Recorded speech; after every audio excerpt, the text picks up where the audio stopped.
Amen. Comme je vous partageais avant de prendre ces chants, trop souvent on a des personnes qui prient dans l'église et on l'entend, hein, mais on dit souvent des chrétiens qui disent pardon parce que je suis pécheur, pardon parce que toi j'ai péché et maintenant je ne suis qu'un pécheur et je peux pas, et même certains qui pensent même qu'ils ne peuvent pas s'approcher de Dieu à cause de ça et qui ont tendance à dire voilà moi je suis perdu, alors que pourtant ces gens-là sont chrétiens, sont nés de nouveau. Et il est important de pouvoir réaliser cela, ça fait partie de notre identité en Christ, de croire que déjà, nous ne sommes plus pécheurs. Il est important de bien se le rappeler ça, nous ne sommes plus pécheurs. J'ai lu hier dans un livre où il disait, oui, on est des chrétiens qui pêchent encore, mais nous sommes avant tout des enfants de Dieu rachetés. Nous ne sommes plus pécheurs. Et j'avais un exemple là, tout de suite pour introduire ces moments. On a vu voilà, on a étudié un exemple, plutôt une expérience un jour avec deux classes d'enfants. Ils avaient placé ces deux classes d'enfants exprès pour un semestre dans deux classes différentes. Il y a une classe qui recevait, en fait, les enfants recevaient beaucoup de compliments, d'encouragements. Et qu'importe ce qu'ils faisaient, les évaluations, même quand ils se rataient, ils recevaient des encouragements, des compliments de la part des professeurs. Et une autre classe qui, eux, ne recevaient pas de compliments, ni d'encouragements. Ils faisaient cours, s'ils se rataient, c'était tant pis, voilà, c'est bête, mais c'est comme ça. Et alors que ces élèves, ils étaient tous issus d'un milieu scolaire assez difficile pour eux, c'était compliqué, et ben ils ont pu remarquer à travers cette expérience que ceux qui étaient complimentés, ceux qui étaient encouragés, ben, en fait, leurs notes s'amélioraient beaucoup plus. Ils avaient beaucoup plus de compréhension par la suite, puisqu'en fait, ils s'investissaient dedans, parce qu'ils étaient encouragés, ils étaient complimentés. Et donc, ceux qui, eux, n'ont pas reçu de compliments, ceux qui n'ont pas reçu d'encouragement, eux, ne se donnaient même plus la peine, et du coup, les notes chutaient encore plus. Et à travers ça, on voit que l'encouragement et les compliments aussi, voilà, la façon de se voir joue énormément sur notre comportement. Et on le voit à travers ces élèves. Les élèves qui étaient complimentés et encouragés se voyaient comme des élèves forts. Et du coup, c'est pour ça qu'ils se disaient, bah, je vais pouvoir aller encore plus fort et gagner en connaissance et pouvoir m'améliorer. Et du coup, ils se donnaient la peine. Ils apprenaient, ils allaient de l'avant. Mais ceux qui n'étaient pas encouragés, ceux qui n'étaient pas complimentés, ils se disaient, mais moi, j'y arriverai jamais. Et cela, je voulais qu'on puisse prendre cet exemple aussi pour nous, chrétiens. Nous avons le meilleur livre au monde qui nous encourage, qui nous complimente pour nous dire qu'on est enfant de Dieu, qu'on est racheté, qu'on a été pardonné, qu'on est justifié, qu'on est complètement, voilà, on est adopté de Dieu, littéralement. Dans le livre, j'ai eu deux grandes listes de ce que l'on est dans notre identité. C'est vraiment deux grandes pages, quoi. Hein. Il est important d'ailleurs un jour, je vous les enverrai certainement sur WhatsApp, comme ça vous pourrez aussi. Il y a les références bibliques avec. Et, euh, et on voit que la Bible, elle nous encourage et elle nous complimente. Pourquoi? Pas que pour nous dire, voilà, c'est ce que tu es. Non, c'est aussi pour qu'on puisse avoir cette mentalité, qu'on puisse acquérir, qu'on puisse ne plus se dire qu'on est des pécheurs, qu'on est mauvais, qu'on est trop sale pour s'approcher de Dieu, mais qu'on commence à avoir cette mentalité de dire, moi, je suis enfant de Dieu. J'ai été racheté. Et à ce prix, maintenant, j'avance comme un enfant de Dieu. Et je vais réussir. Et donc, trop souvent, on se voit encore comme des pécheurs. Et du coup, quand tu te vois encore comme un pécheur, eh ben, tu te comportes comme un pécheur. Et c'est là qu'il faut changer, de dire. Premièrement, dans 1 Pierre, chapitre 1, versets 13 à 16, je lis en version Summer,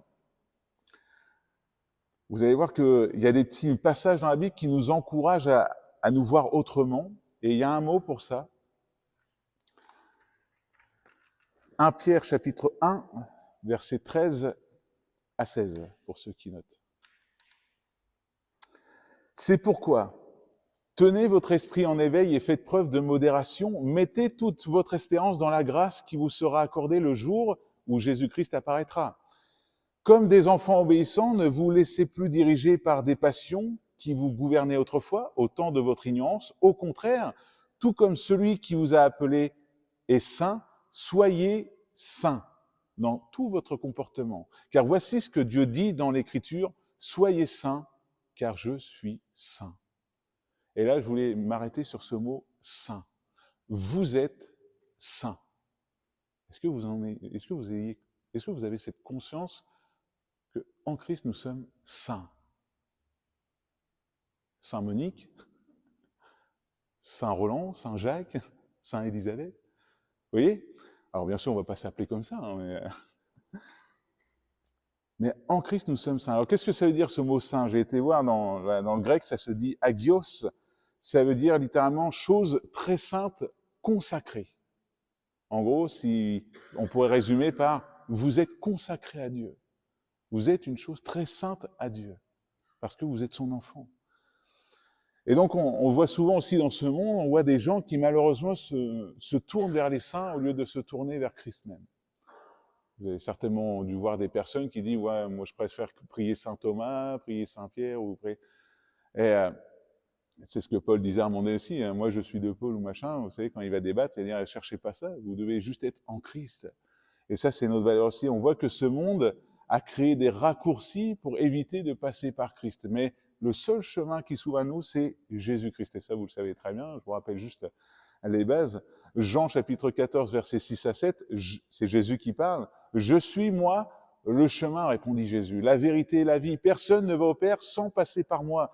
Si vous me connaissez, vous me connaîtrez aussi mon Père. Vous connaîtrez aussi mon Père. Et maintenant, déjà, vous le connaissez, vous l'avez même vu. » Voilà, il n'y a pas d'autre chemin à chercher que Jésus seul. On n'y a pas besoin de passer par Saint Thomas, Saint Pierre, Saint Jacques ou machin. Il y a juste un seul chemin, c'est celui de Jésus. Les autres chemins ne sont que des chemins créés par le monde pour justement vous tromper et vous éloigner de Dieu. Ça, on sait très bien, c'est le plan de Satan. Son plan, c'est justement de perdre les âmes et de les éloigner. Et donc, s'il peut créer d'autres raccourcis, on va dire, pour éloigner les âmes, il le fera. En tout cas, nous, en tant que chrétiens, je parle à ceux qui sont nés de nouveau, vous êtes nés de nouveau, vous êtes enfants de Dieu et maintenant vous êtes saints. Vous êtes saints. Et maintenant, après, c'est différent encore, c'est que vous avez une marche dans la sainteté. Franck vous l'a déjà expliqué aussi, je rappelle juste ce qu'il vous avait dit, que maintenant que nous sommes saints, nous avons une progression dans la sainteté à avoir, une maturité à gagner pour pouvoir devenir un état d'adulte parfait, un homme de Dieu, une femme de Dieu parfaite, croissant dans la structure de Christ. Romains chapitre 6, verset 20. « Lorsque vous étiez encore esclaves du péché, vous étiez libres par rapport à la justice. Or, quel fruit portiez-vous alors ? Des actes qui vous font rougir de honte aujourd'hui, car ils conduisaient à la mort. Mais maintenant, affranchis du péché et devenus esclaves de Dieu, le fruit que vous portez, c'est une vie sainte. Et le résultat auquel vous aboutissez, c'est la vie éternelle. » Ça, c'est le fait. C'est une vérité qu'il faut que vous ayez conscience, c'est qu'aujourd'hui, vous avez une vie sainte. Et vous allez à la vie éternelle. Vous progressez vers la vie éternelle. Car le salaire que verse le péché, c'est la mort, mais le don de la grâce que Dieu accorde, c'est la vie éternelle dans l'union avec Jésus-Christ, notre Seigneur. Nous sommes appelés à devenir des chrétiens parfaits. Et vous savez que c'est un commandement, ça ? Matthieu chapitre 5, verset 48. « Votre Père céleste est parfait, soyez donc parfaits comme lui. » Vous savez comment faire, vous ? Pour se comporter parfaitement dans la journée ? C'est compliqué, parce que des fois, on a notre caractère aussi qui joue, qui nous amène à... On peut se dire, mais comment on peut être parfait, Seigneur ? Tu me demandes d'être parfait, mais comment ? Et bien, la question, en fait, elle est déjà résolue, puisque Dieu nous voit comment ? À travers de Jésus, à travers Christ, lui qui est le parfait. Donc voilà, c'est à travers Christ, nous, si nous demeurons en Christ, si nous continuons à grandir dans cette structure parfaite en Christ, dans cette sainteté, Dieu ne peut que nous voir parfaitement, parce que nous sommes en Christ. C'est pas par nos mérites, c'est pas parce qu'on va faire, c'est pas parce qu'on lit plein de livres de la Bible, ou pas parce qu'on prie 15 fois dans la journée. Non, c'est parce que nous demeurons en Christ que nous sommes parfaits. Ce qui est impossible aux hommes est possible à Dieu, et c'est Dieu qui nous rend parfaits par Jésus. Maintenant, c'est à nous de prendre conscience de cela, que nous avons une identité en Christ, et que c'est cette identité qui doit influencer notre comportement, pas l'inverse. Ce n'est pas ce que tu fais qui va te déterminer toi. C'est ce que tu es qui va te déterminer ce que tu vas faire. C'est pas parce que tu as péché que ça y est, tu es pécheur, c'est fini pour toi. Tu es chrétien, tu es saint, il t'arrive de tomber, comme il est dit dans le Proverbe, 7 fois le juste tombe, mais il se relève. Tu reviens à Dieu, tu demandes pardon, tu demandes à ce que Dieu change ton cœur, bien sûr. Seigneur, je veux pas rester dans le péché, je veux pas me complaire dans le péché. Je veux changer, je veux aller de l'avant et gagner dans cette sainteté, mûrir spirituellement.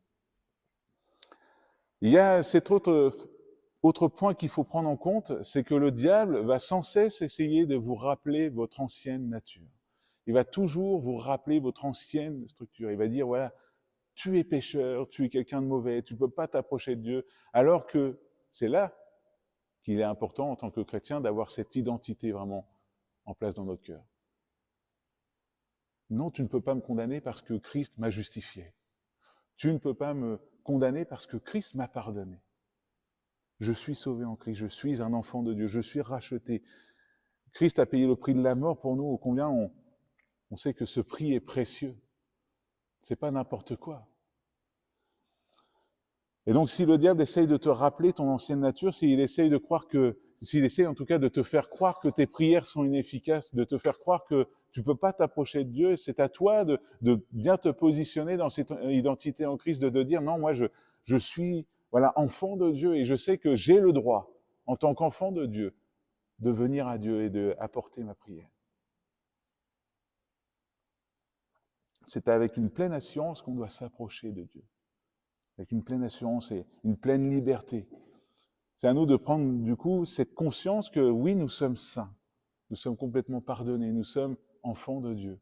Mais si on ne prend pas conscience de cela, on va continuer à vivre comme des pécheurs. Les enfants qui, quand ils ont fait l'expérience sur les enfants que je vous parlais tout à l'heure, les enfants qui n'avaient pas été complimentés, pas encouragés, eux, ils se voyaient comme des losers, ils se voyaient encore comme des enfants en difficulté. C'est pour ça qu'ils ne voulaient même pas se donner la peine. On parle souvent aujourd'hui d'enfants voilà, déscolarisés, mais pourquoi? Parce qu'ils se voient comme des enfants qui n'y arriveront jamais. Ils se voient littéralement comme des personnes qui ne feront jamais de grandes choses dans la vie.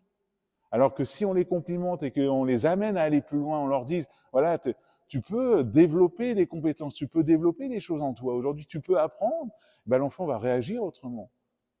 Mais c'est à nous aussi d'avoir ce genre de parler envers les enfants. Donc à nous de prendre conscience que nous sommes saints, nous sommes enfants de Dieu, nous sommes rachetés. Et la Bible, c'est pour ça que vous lisez, si vous lisez souvent de toute façon, mais quand vous lisez le Nouveau Testament, vous apprenez tout le long que Dieu nous apprend à être ses enfants et nous dit qu'il nous encourage et il nous dit voilà qu'il nous a rachetés, il nous a pardonnés, il nous a justifiés. Et c'est durant tout le long de la Bible qu'on doit souligner ces choses, ces traits de notre caractère que nous avons en Christ, uniquement en Christ. Mais c'est à nous de bien les positionner dans notre cœur et de dire Seigneur, moi je veux pas me laisser les choses extérieures influencer mon identité. Je veux que ce soit mon identité qui influence l'extérieur. Et ça, c'est très différent. Même vis-à-vis de votre vie personnelle et dans l'Église. Votre ami, il y avait celui qui a écrit le livre, justement, il témoignait d'un couple qui était en train de se déchirer, littéralement. Et il y avait des enfants au milieu, ils étaient au point de divorcer. Et il ne savait pas du tout comment faire, ce pasteur, comment pouvoir réconcilier. Pour lui, dans sa tête, c'était perdu d'avance, le diable avait gagné. Mais quand il va prendre un par un voilà, le mari et la femme, il va juste leur dire, il est temps que vous revoyiez votre identité en Christ. Donc il leur a donné juste, voilà, moi à l'époque c'était des cassettes, à écouter, à étudier. Et chacun de leur côté, voilà, ils se sont séparés, ils sont mis de chacun de leur côté pour bien identifier leur identité en Christ, bien comprendre ce qu'ils étaient en Christ. Et ben des mois après, alors qu'il n'avait pas eu de nouvelles, le pasteur, il les a vus ensemble revenir dans un restaurant avec leurs enfants et profiter pleinement. Et quand ce couple est venu lui parler, ils lui ont bien dit qu'en fait, ils avaient complètement perdu leur identité d'enfant de Dieu. Et du coup, ils ne se voyaient pas capables de se pardonner l'un l'autre. Ils ne voyaient pas capables de pouvoir se restaurer l'un l'autre. Et ni même de laisser Dieu agir dans leur couple. Et juste en remettant leur identité en place, cela agit sur leur couple. Et nous, en tant qu'enfants de Dieu aussi, si on remet bien cette identité que nous avons en Christ, ça va agir aussi sur dans notre vie personnelle, auprès de nos voisins, auprès de notre famille, parce que quand on sait qui on est, en qui on est situé, on peut dire que oui, effectivement, nous sommes assis dans les lieux célestes et que nous sommes plus que victorieux et que le diable ne pourra rien contre nous. Et donc, c'est à nous, voilà, ce n'est pas ce que nous faisons qui doit nous déterminer, c'est ce que nous sommes qui doit déterminer ce que nous faisons aujourd'hui. Voilà, donc, n'oubliez pas, nous sommes, je vais laisser le dernier mot à la Bible, dans Éphésiens chapitre 2, verset 4, voilà ce qu'il est dit. Mais Dieu est riche en bonté, aussi à cause du grand amour dont il nous a aimés, alors que nous étions morts à cause de nos fautes, il nous a fait revivre les uns et les autres avec Christ. C'est par la grâce que vous êtes sauvés, par notre union avec Jésus-Christ, Dieu nous a ressuscités les uns et les autres. Et il nous a fait siéger les uns et les autres dans le monde céleste. Il l'a fait afin de démontrer pour tous les âges à venir, l'extraordinaire richesse de sa grâce qu'il a manifestée en Jésus-Christ par sa bonté envers nous. Amen. Nous sommes des saints qui sommes assis dans les lieux célestes. Ce monde ne peut rien prévoir contre l'Église. C'est à nous de prendre conscience que nous avons la pleine victoire en Christ. Alors toutes les prières qu'on va accorder tout à l'heure, on croit une chose, c'est que Dieu va les bénir. Dieu va les exaucer, Dieu va agir, Dieu va guérir, il va relever, il va encourager. Mais c'est à nous d'activer notre foi et de dire, Seigneur, je sais que tu as fait de moi ton enfant et que tu écoutes ma voix, alors je viens devant toi. Amen.